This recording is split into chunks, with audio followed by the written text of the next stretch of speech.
The Bhagavad Gita is a timeless guide. It teaches us about life and the self. One of its most powerful messages? For one who has conquered the mind is the best of friends.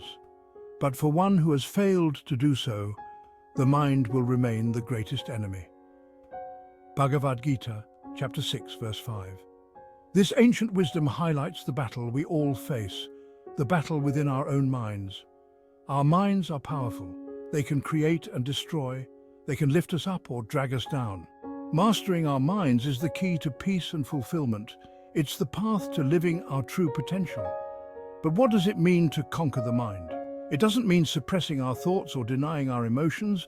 Instead, it's about understanding the nature of the mind. We must learn to observe our thoughts and feelings without judgment. This journey of self-discovery is not easy. It requires patience, discipline, and self-awareness, but the rewards are immeasurable. The mind is a double-edged sword. It can be our greatest ally or our worst enemy. When our minds are clear and focused, we experience joy, creativity, and inner peace. We make wise decisions. We build strong relationships. We live in harmony with ourselves and the world. For one who has conquered the mind is the best of friends. But for one who has failed to do so, the mind will remain the greatest enemy. Bhagavad Gita, chapter 6, verse 5. This quote reminds us of the stakes involved in this inner battle. However, when our minds are restless and uncontrolled, we suffer. We experience anxiety, fear, and negativity. Our thoughts race, creating endless cycles of worry and doubt. We make impulsive decisions. We damage our relationships. We feel lost and unfulfilled. The uncontrolled mind is like a wild horse. It will carry us away into dangerous territory if we don't learn to tame it. How do we tame this wild horse, this restless mind? The first step is awareness. We must learn to observe our thoughts without getting caught up in them. Meditation is a powerful tool for cultivating this awareness. When we meditate, we sit in stillness and observe our breath. Thoughts will come and go, that's natural. We simply notice them without judgment and gently guide our attention back to the breath. Another powerful tool is mindfulness. This means being present in this moment, fully engaged in whatever we are doing. When we eat, we simply eat, savoring each bite. When we walk, we pay attention to the sensations of our feet on the ground. By practicing mindfulness and meditation, we gradually create space between our thoughts. This space allows us to choose our responses instead of reacting impulsively. Section 4. Finding peace within. Calming the mind is not about eliminating thoughts altogether. It's about creating a sense of inner peace that is not disturbed by the constant chatter of the mind. One way to find this peace is through gratitude.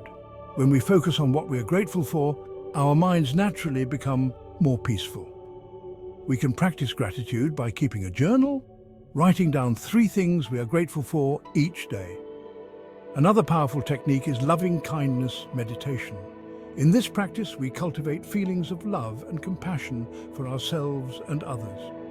We start by sending loving thoughts to ourselves, then to loved ones, then to neutral people, then to difficult people, and finally to all beings everywhere. These practices help us to cultivate positive emotions, which have a calming effect on the mind and body.